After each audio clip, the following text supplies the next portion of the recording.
Okay, welcome to this computational mechanics lecture. As I told you last week on Friday, I was going to show you how we solve hand calculation of a finite element, of a mechanical problem using the finite element method. So let's begin with introducing the problem. Here it is. So we have,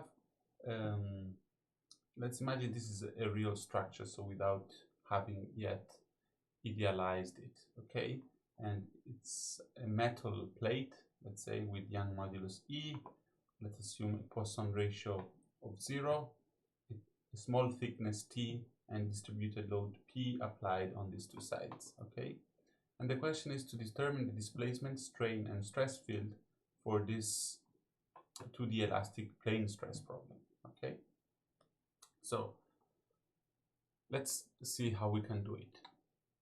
First of all, let's look for symmetry in the problem, and in order to, let's say, reduce the number of unknowns, okay? Because if we analyze the full problem, for example, using constant stiffness triangles, we would need, in our idealization, at least 1, 2, 3, 4 elements, okay? But we can immediately see that there are two lines of symmetry, because the loads are symmetric and the geometry is symmetric and the boundary conditions are symmetric. So we can, let's say, consider a single triangle of this metal plate with a hole loaded in this way and analyze and solve mechanically just one of these.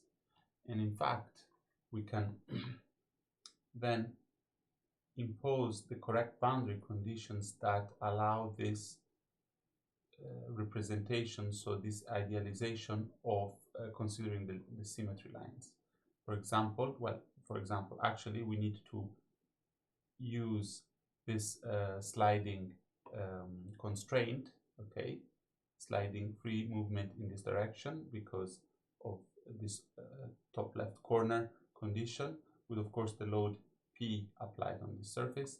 And on this bottom right corner, so in node C, we actually introduce this constraint in the horizontal direction because we will want to calculate the reaction, but in fact, being symmetric, the displacement of this point should be 0, okay, in this problem where we pull it in the two directions. So first thing to do is identify the unknowns, the displacement unknown in the global system, okay? So given our single constant stiffness triangle finite element, we number our nodes. We can choose whatever. I've chosen 1, 2, 3 in this case, and let's introduce the global displacements which are unknown with U1, U2, and U3. I also put in red here the reaction force in node 3, which we'll calculate later, okay? So first step is idealize the real problem into our, let's say, discretized model, and number the global system and introduce the global unknowns, okay? The unknowns refer to the global coordinate system, okay? And once we do that, if you go back to last week's theoretical class, we can then write the global stiffness matrix, okay, times the nodal displacement vector is equal to the force, let's say, the nodal equivalent nodal load vector, okay? So K11, K12, K13, K22, K23, K33, because we have numbered 1, 2, 3, 1, 2, 3, sorry, and here the corresponding global stiffness matrix, okay? So this is the first step one has to do to solve the problem. Then let's consider now the local numbering of the nodes and degree of freedom. So we have element 1, okay, we'll just have 1, and then in the local coordinate system, node 1, 2, and 3, we introduce the 6 nodal displacement in the local system, ux1, uy1, ux2, uy2, ux3, uy3, and we write it in a void notation. So, well, in this vector notation, ux1, uy1, ux2, uy2, ux3, uy3. So if we number this is 1, 2, 3, 4, 5, 6, okay? And if we remember our global unknowns were this one, and this one circled in green. So we see that there is a correspondence between the global and the local nodal unknowns. So the very important thing to do is to find the correspondence between the local degree of freedoms, okay, of interest, and the global ones, okay. And this is done using this connectivity matrix, which is fundamental, and we will learn now and today, and you will use it later in the coursework to solve your problems and in the exam. So it's very important. So how do we write this connectivity matrix? Well, we do a table. In this case, we will have just one row because there is one element where we have the finite element numbered. So in this case, there is 1, but if you had 2, you'd put 1, 2, and then if you have 3, a third one at the bottom, and so on. Then we put the degree of freedoms, okay, in the local system, coordinate system, which I draw in green, okay, 1, 2, 3, 4, 5, 6, and for the constant strain triangle, you will always have 6, okay. And then we write over here the global one, okay. Now I've just reported here the sketch of our global coordinate system and our knowns as we numbered them in the previous slide. So we see that there is 1, 2, and 3. So the global unknown 1, u1, okay, is actually, if you look, the same as the number 5, okay, so ux3 in the local one. So for our 1 will be written just below where the 5th, so number 5 or ux3 is. So let's look at number 2. u2 is where, let's look, number 1. So under number 1 of the local we put number 2, and therefore number 3 is under, well, in this case they coincide, 3 and 3. So once we have this connectivity matrix, we can write the global stiffness matrix, okay, as a function or using the local stiffness matrix components of the element. In this case, we have just one element, so we don't add terms, but we will see on Friday in class that an example where we have 2 elements, so how you build the global one having more than one element. So if you had another one down here, you would have more terms, and therefore you would add element stiffness matrices in the positions where this reoccur, but we'll see this on Friday. So the global one can be written in terms of the local element stiffness terms, and so we can then calculate these terms as we've seen last week using our constant strain triangle formulation model, okay? So once we have done this important step, that is to write the global stiffness matrix in terms of the element stiffness matrix terms, we can continue and calculate these to then solve the problem. So you see that this is important because only, well, we use, if you do this beforehand, so if you use the connectivity matrix beforehand, you don't need to calculate all the local stiffness, so the stiffness matrix terms of the element, so this, all of them, you just need to know which ones to calculate, and then you can calculate them. Okay, so let's see how, well, first of all, moving to modeling, assembling, and constraint imposition.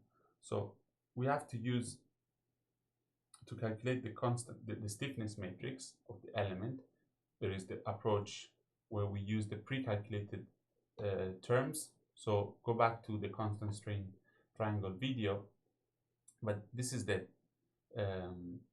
element stiffness matrix. Okay, so by calculating each of these terms, you would have ky1, k11, k22 of the element, k33, and then this is k12, 13, 14, 15, 16, and so on. With these terms here, and in case you're in plane strain or plane stress, you would use this and that. Okay, so for example, let's calculate k11 of the element. Okay, these are the coordinates of node 1, 0, 0, node 2 is L0, and node 3 is 0, L. Okay, so let's calculate ky1, k11, that is this term here, so T over 4a times d11 b1 squared plus d33 c1 squared. Okay, where d11 is this term here, d33 is this term here, and b1 squared is y2 minus y3, and c1 squared, c1 is x3 minus x2. So b1 is 0 minus L2, okay? So this y2, which is 0, minus y3, which is L2. It's minus L2. C1 is x3 minus x2. And the area is a half the base times the height, okay? So once we do this, we substitute that, and in a plane stress problem, we use E hat equal to E, and nu hat is equal to nu. So K11 of the element is TE over 2 times 1 plus ni times this term here, okay? So this is how you do it, and you could use this for any term. So you want K66, you get this, you calculate it in this way for any element.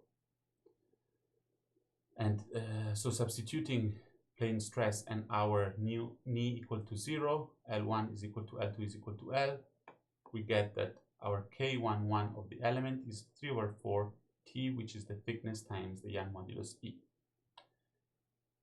So the other way is to compute the coefficients each time using this expression.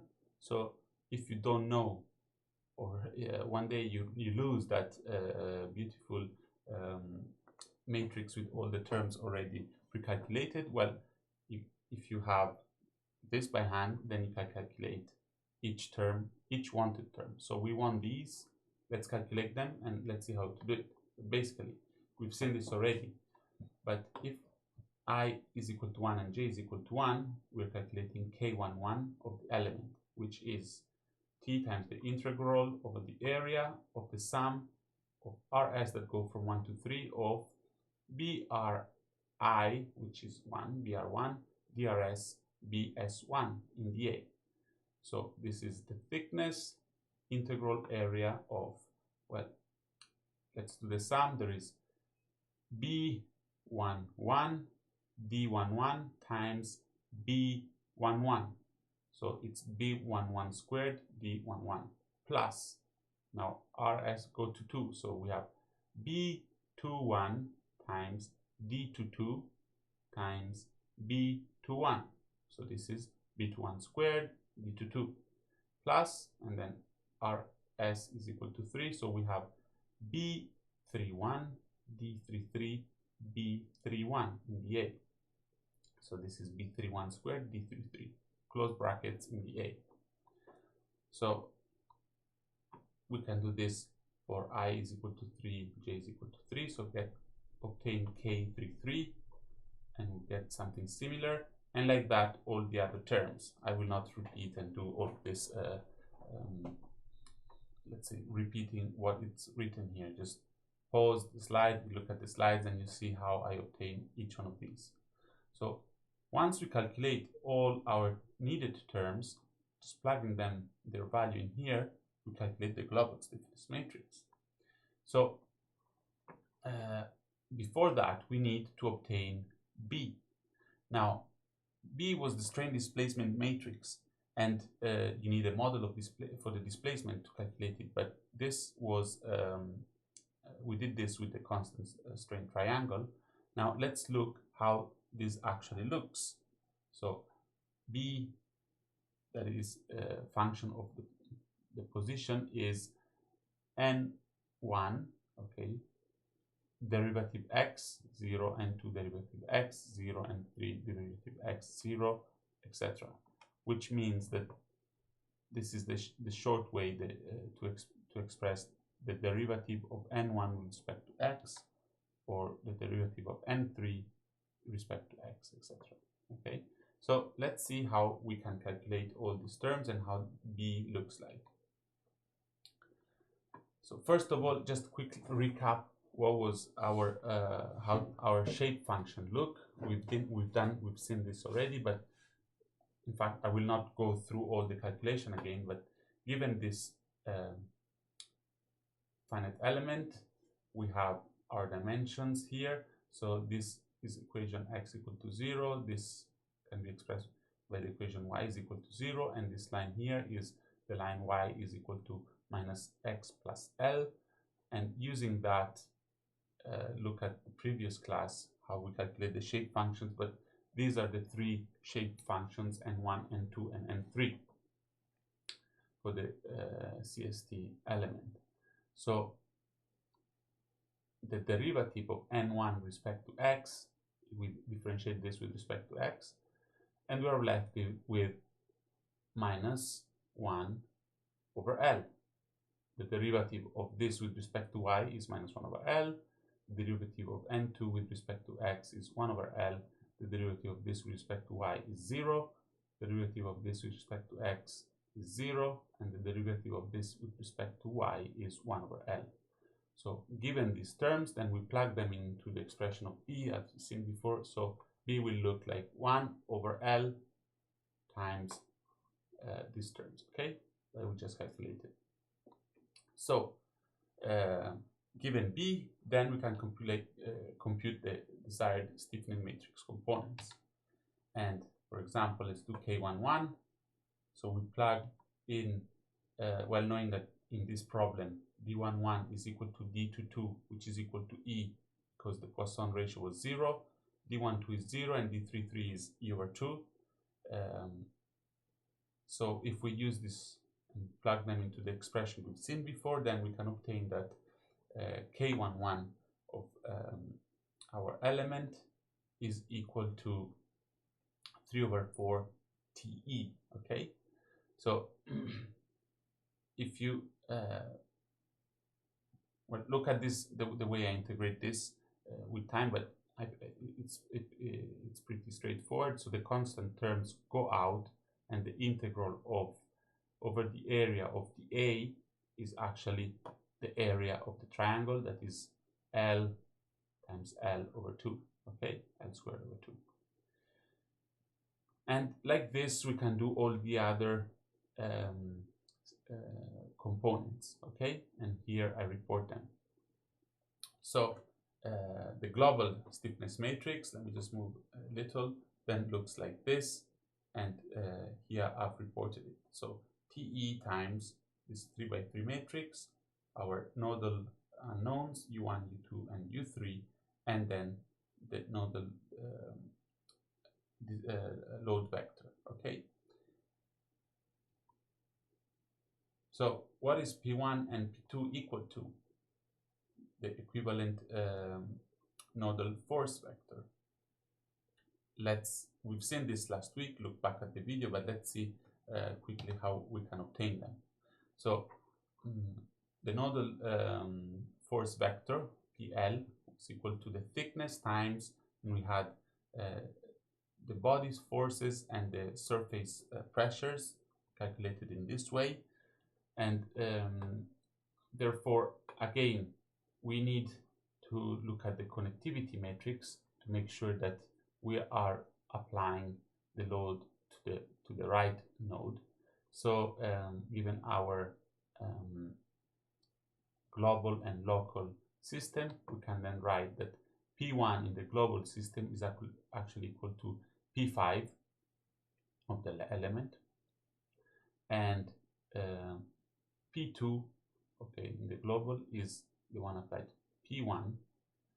And if we look at P1 of the element is equal to the thickness times the integral over the length. So from 0 to L of N1, 0 to Ny times the load, the pressure that was minus P in dy, okay? And therefore, the same for P5. Now, if we substitute the shape function and we do the integral, we can obtain, I just go quickly, you look at the way I derived this results to minus PTL over 2, and the same for P5 of the element. Now, you remember that a quick way to calculate the nodal force vector was to look at the pressure as the reactions on a simply supported beam. So if you have a beam loaded by pressure P, you know that the reaction is PL over 2 for each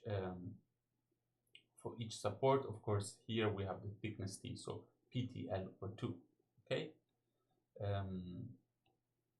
So given these two terms, we can then write our system, the problem to solve.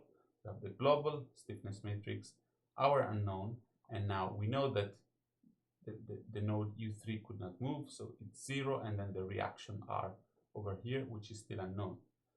So what can we do? Well, first we solve for what we don't know, so the reaction, so since U3 is 0, we cross this and this line, and then we solve this 2 by 2 system, which means that basically 1/4 U1 minus 1/4 U2 is equal to minus PTL over 2, minus 1/4 U1 plus 3/4 U2 is equal to minus PTL over 2. This system of equations is solved, and we obtain U1 and U2. Now, given U1 and U2, we can then use this, plug them in here, and solve this third equation. So this line times this will be equal to R. In this case, minus 1/2 U2 is equal to R. And by doing that, we can then obtain R equal to what I've just said, which results PLT. Now, if we plot this reaction PLT and the two nodal equivalent load components, we see that this is in equilibrium. PLT is in equilibrium with half PLT here and the other half here. Okay, so at this point we've actually solved. We find our unknowns, we found the reaction, so we've obtained our solution. So now we can go back and do our solution recovery, meaning obtain our displacement field, the strain field, and the stress field. So for the displacement field, we have the model for displacements that basically was telling us that the displacement U in any point inside our finite element is equal to the shape function N times UE, the nodal displacement vector of the element. So given the nodal displacements, we can get displacement inside our element. So again, our global degrees of freedom, U2, well, this was 0, and U1. The other ones are crossed out, we don't need them. And therefore, we can then write that ux, okay, is equal to n1 times u2 in the global system. Then there is a 0, and n2 times 0, and then n3 times u1. Whereas uy is equal to 0 times u2, then plus n1 times 0, and then n2 times 0, and n3 times 0. Okay, so basically we have that ui is 0, okay, and ux, on the other hand, if we substitute the shape function n1, n2, and n3 in this expression, looks like this. So I've substituted and then resolve, and I get minus 2p L over E times 1 minus x over L plus y over L. Okay, so what is the displacement in this point here? Well, if I substitute the x and y coordinate of this point, so x is 0, y is L, then minus 2p L over E times 1 minus 0 over L plus L over L, which is equal to minus 4p L over E. So this is the displacement here, and the displacement in y is 0. So this point moves like that, and this is actually how our element would deform, okay? And this is the expression that tells us how the displacement of each point in here looks like. Now, once we have the displacement of our element, we can calculate the strains. And the strains are, well, epsilon, the vector epsilon is epsilon x, epsilon y, and gamma xy. So the shear strain is equal to dux in dx, duy dy, and then dux dy plus duy in dx. So if we differentiate ux with respect to x, so let's do the derivative of this with respect to x, we are left with minus 2p L over E times, well, this is gone, and so we're left with minus 1 over L. In fact, we get minus, it's cancelled out, so 2p L over E times 1 over L, so it's 2p over E. dy in dy is 0, and gamma instead, dux in dy, we differentiate this with respect to y, and we actually get minus 2p over E. So we have the strain field, then we can calculate stresses, in fact, where sigma, the vector, is sigma x, sigma y, and the shear stress tau xy is equal to, well, d epsilon, and our d in this particular case, if you go back to the initial slides and use ni is equal to 0, then we're left with this term. So is e epsilon x, e epsilon y, e over 2 gamma xy. So if we substitute the strain values, we obtain that sigma x is 2p, sigma y is 0, and the shear stress is minus p. So we see that stresses are constant inside our element, and in fact any point, so any infinitesimal point inside our triangle will be subject to this stress field, okay? A tension of 2p and the shear stress of p like that, okay? Which is constant for all points, so for all x, y in the finite element. So with this, we've actually seen how we solve a finite element, well, the mechanical problem of a hollow metal plate subject to attraction of value p. And so summarizing the steps we did, basically we had the idealization. We started with the real problem. So a plate with a square hole under tension. We did an idealization, a discretization that used symmetry lines to decrease the number of unknowns, and then modeling using assembly and constraint in position, and obtained our solution of the system. And once we got the solution, so the nodal displacement were known, then we can reconstruct the whole set of unknown fields using our model of the constraint triangle. So this is it. This is the finite element method. And I will see you next week on Friday, where we will solve another problem together by hand. This time we will use 2 elements, and I will then set the next coursework, which will be you guys solving by hand a finite element, well, a mechanical problem, 2D problem using finite element method. Thank you.